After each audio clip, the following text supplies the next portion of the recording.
Hey guys, this is Michelle with Heritage Farms. Thanks for watching. This video highlights an excursion from our cruise to Alaska last August and our port in Skagway where we boarded the famous White Pass and Yukon Railroad. A couple of fun facts. This route was built in 1898 during the Klondike Gold Rush. It was designated as an International Historic Civil Engineering Landmark along with the Eiffel Tower and the Statue of Liberty. It's a 3-foot wide narrow gauge railway and it climbs almost 3,000 feet in the first 20 miles. Goes through a couple of tunnels and over some bridges and trestles. It's quite breathtaking to look around and just take it all in. On the route, we pass Bridal Falls, Inspiration Point, and Dead Horse Gulch. Stay tuned at the end of the video for the second half of our tour. After the 20-mile ride up, we arrived in Fraser, Canada, where we jumped on some buses for the remainder of the drive to North British Columbia to the Yukon Suspension Bridge. Swaying 180 feet wide and 65 feet above the Tutshi River Canyon, stunning scenery and a very cool stop. I would classify this excursion as a must-do. We definitely look forward to returning someday as it has stayed on our bucket list. I realize this is a rather long video, but I think you'll appreciate the scenery. So just pop it on your big screen and let it roll while you go about your afternoon. Enjoy. Thanks for watching. Have a great day. God bless. That's a little bit of a drop over there. Woo! Oh my. I can't look. Yeah, that's a good little drop. It's pretty down there though.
between Seattle and San Francisco carrying stacks of yellow metal.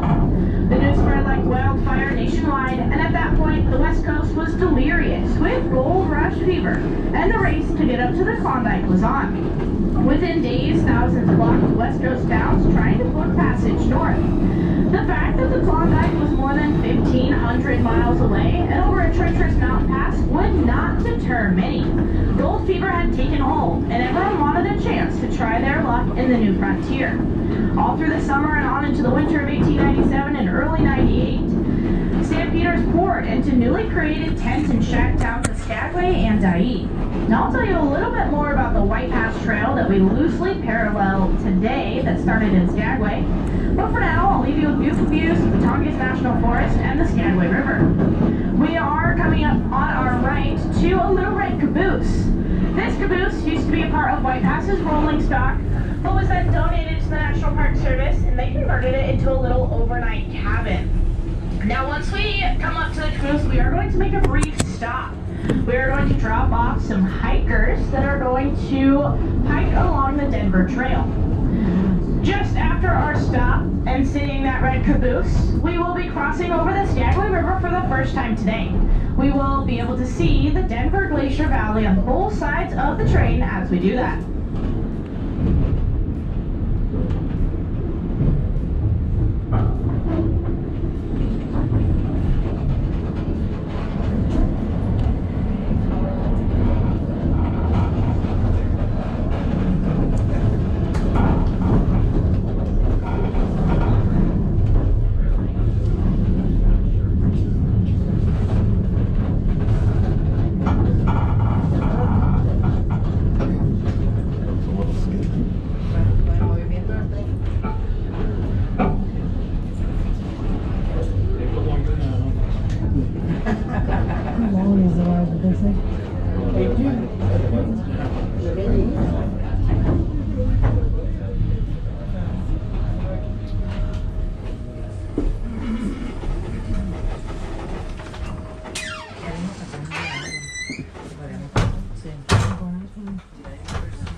fake. Huh? It looks fake. Doesn't it? Yeah, it looks fake. It's just hard, it's hard to, Yeah. It looks like a painting or something. Painting.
Come on, Bessie, we can do it. We can make it. I told your friend I started with a camera like yours Yeah. a long time ago, but you'll get there. I said, the future Christmas presents. Right. I was trying to set them out for you.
few short miles, and we can see a road across the valley here.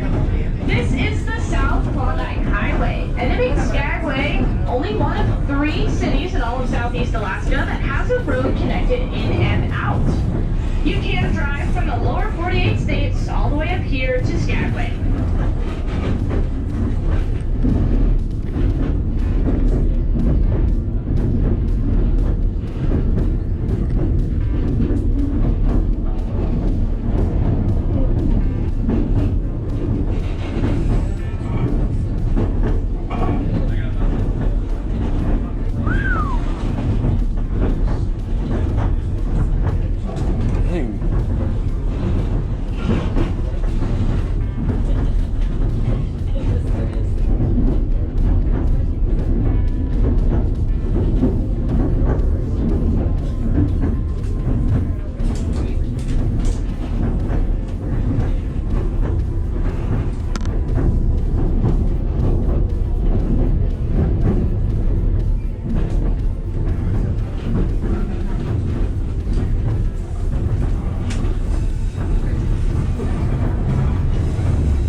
Beginning of the Gold Rush, the White Pass Railroad still didn't exist.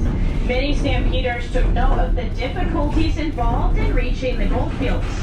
The largest obstacle was the journey over the coastal mountain range, which is what you see all around you and will continue to see.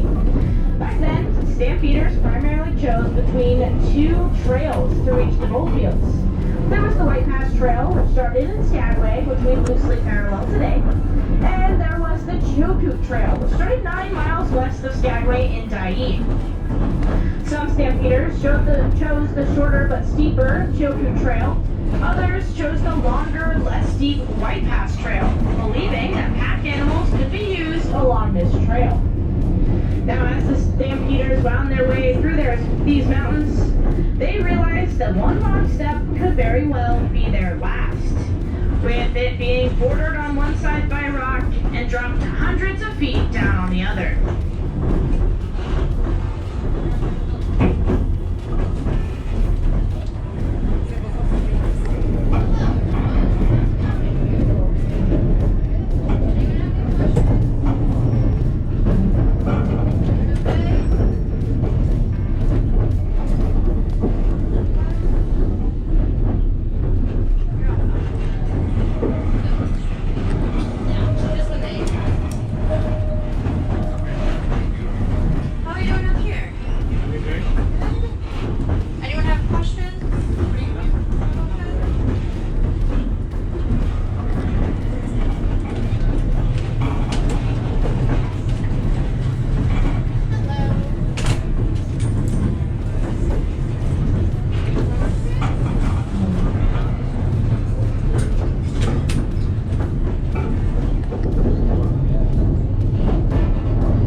This building is the U.S. Customs House.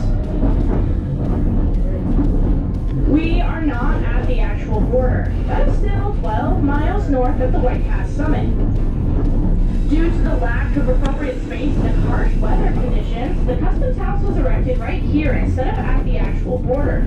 And Canadian Customs is 8 miles north of the actual border in Fraser, British Columbia, where we are headed today.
see on the train.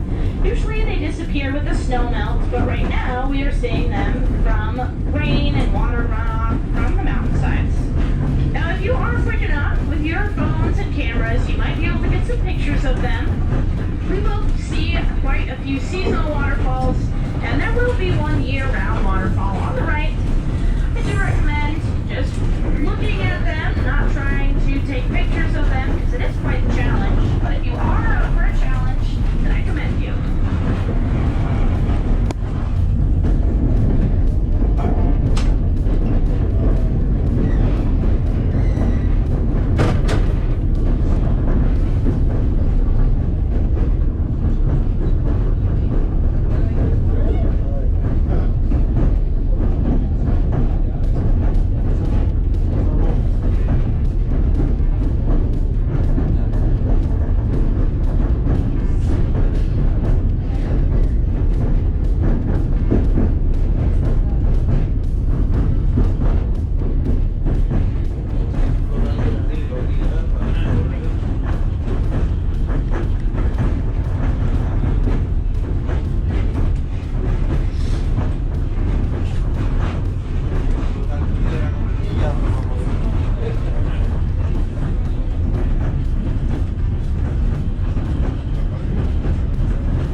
That drive is relatively short hike up to the summit turned into a journey of over 1,000 miles of back and forth hiking, trying to get their goods all the way over the pass to Lake Bennett.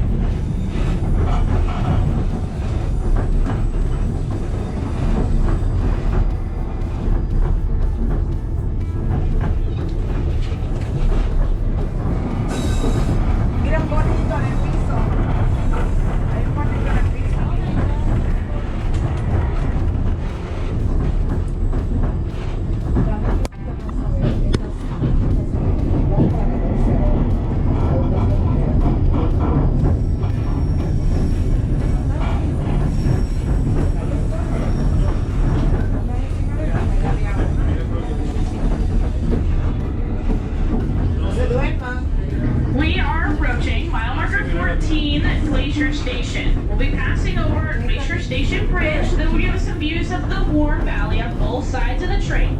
As we pass over the Skagway River once again.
It looks cold.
was no easy task.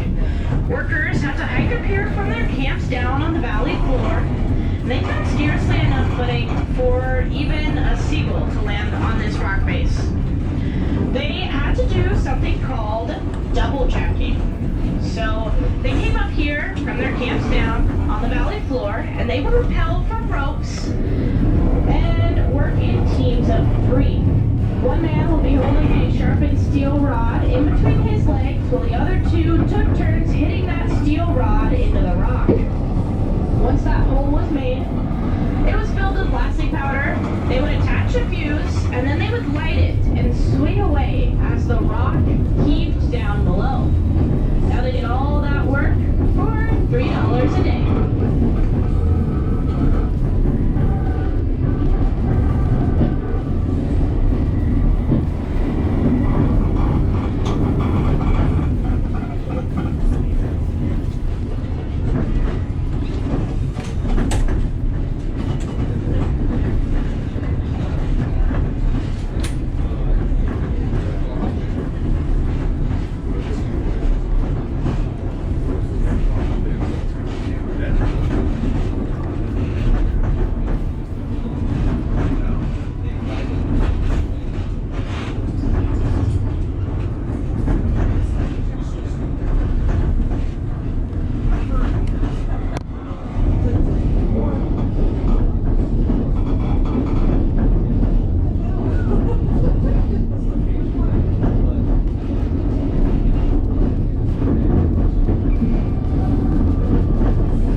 Approaching mile marker 16, Tunnel Mountain. We'll be passing over our famous wooden trestle bridge. This is a good time to look forwards on the left to see the whole train curving around the mountainside, going over that bridge into our first tunnel of the day. This tunnel is going to be about 250 feet long and very dark, so prepare yourselves for darkness.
over your left shoulder here, you'll see the valley has opened up and we can see all the way down to Skagway, where we started our journey today.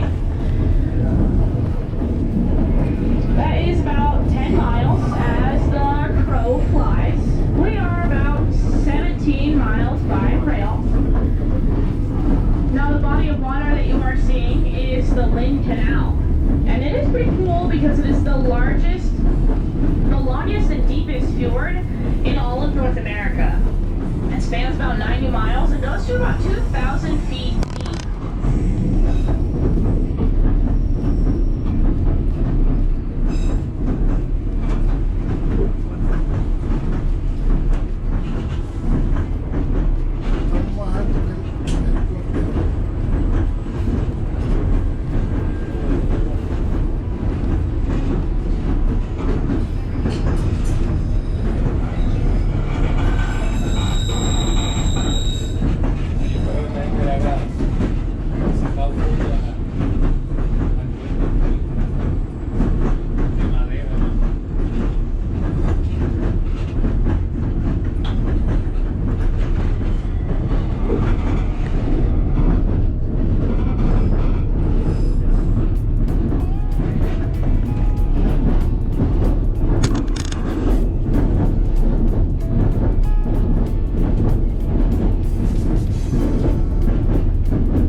We are now coming up to the saddest chapter of the history of the White Pass Trail.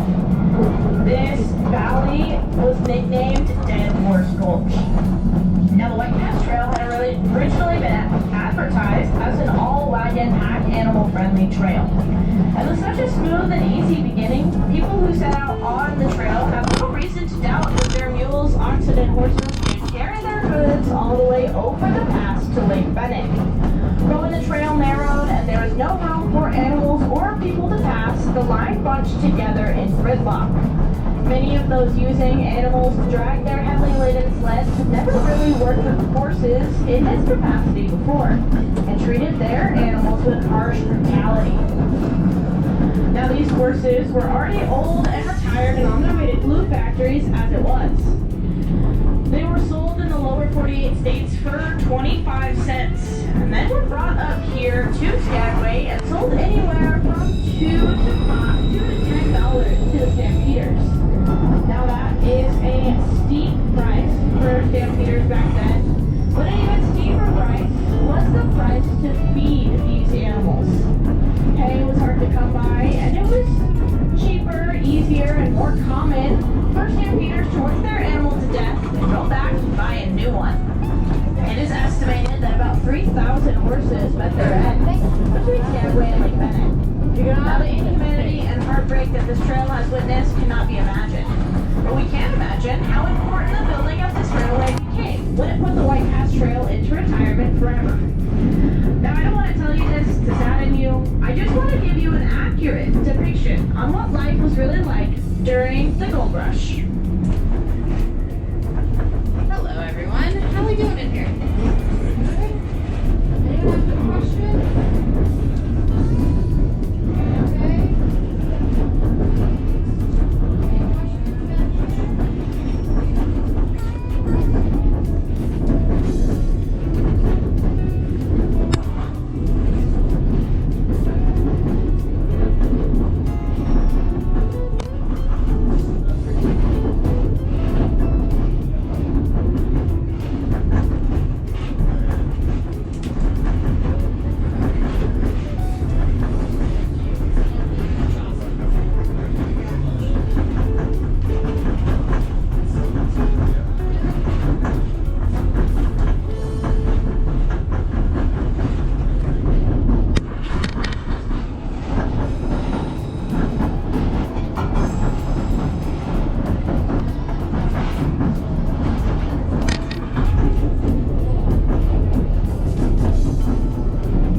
Bridge.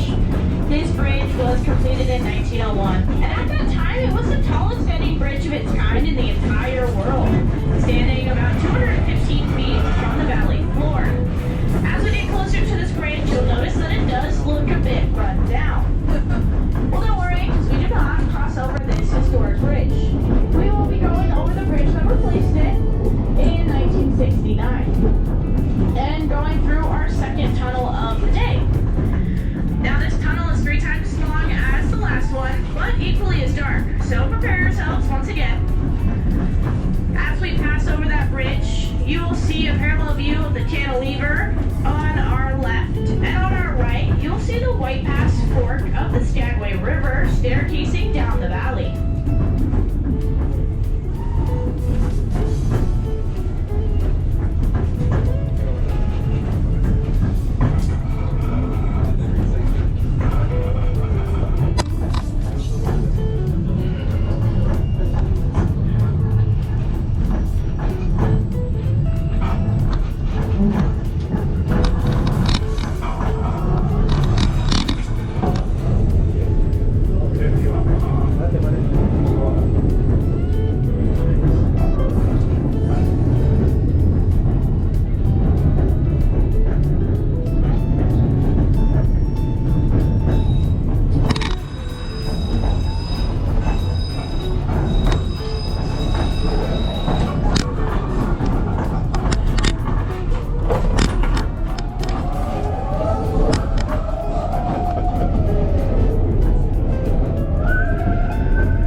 Klondike Gold Rush.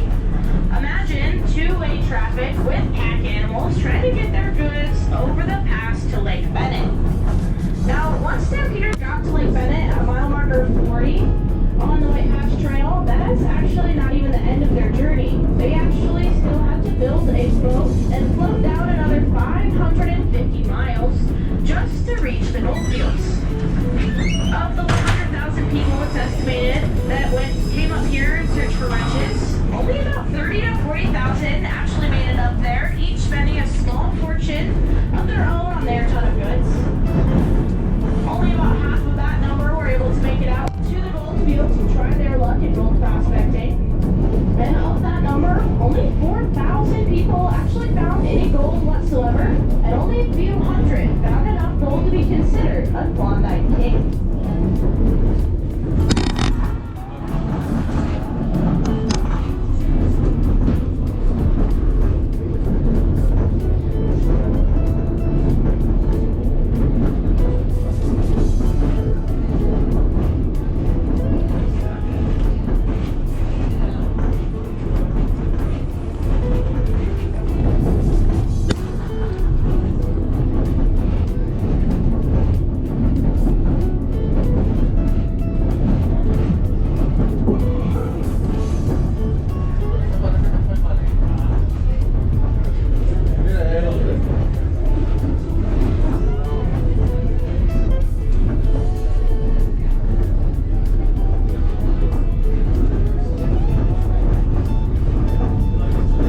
obstacle to the successful completion of the railway was the lack of enough construction workers.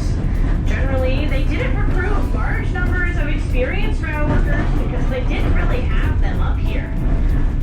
Most of the stampeders coming up here were of any profession except for a hard laborer.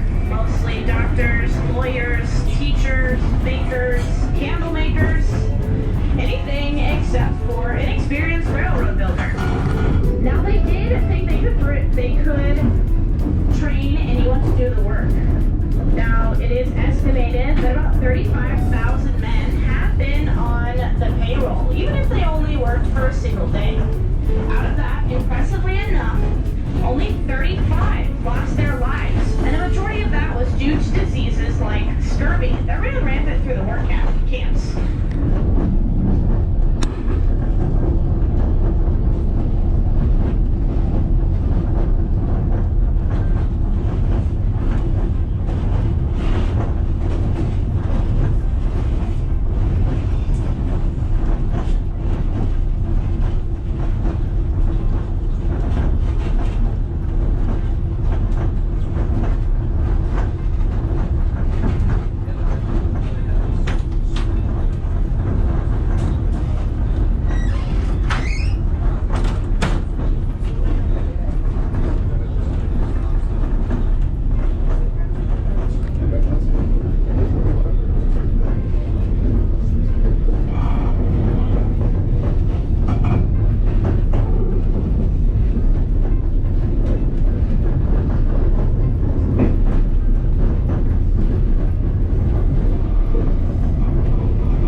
to look straight across the valley to see Bridal Falls.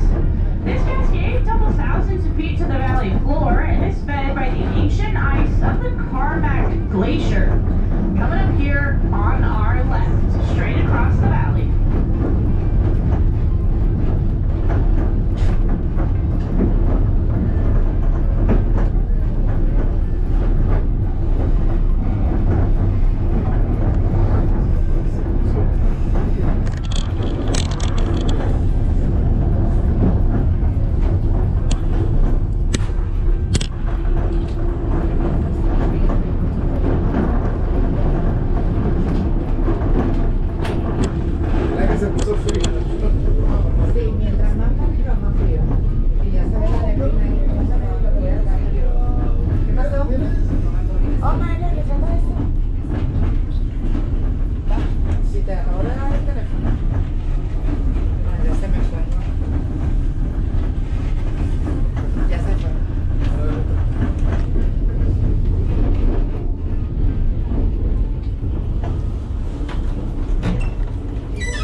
Once again, but this time you want to look about halfway up the mountain. You will see something that looks like a road, but that's not just any road, because that's our railroad, and that is where we are headed. We are going to make a large horseshoe curve through the warm valley and head up to what we simply just call the Highline section of the track.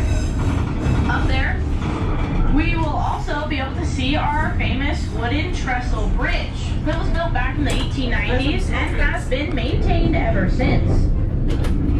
Now, if you are looking up there and getting a little nervous, I don't know if you're afraid of heights or not, but don't worry, we'll just cross that bridge when we get to it.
is going to use to pass us by.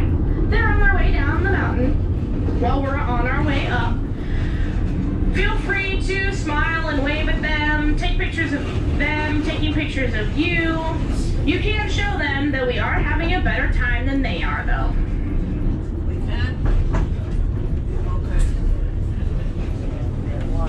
Watch this. You watch this.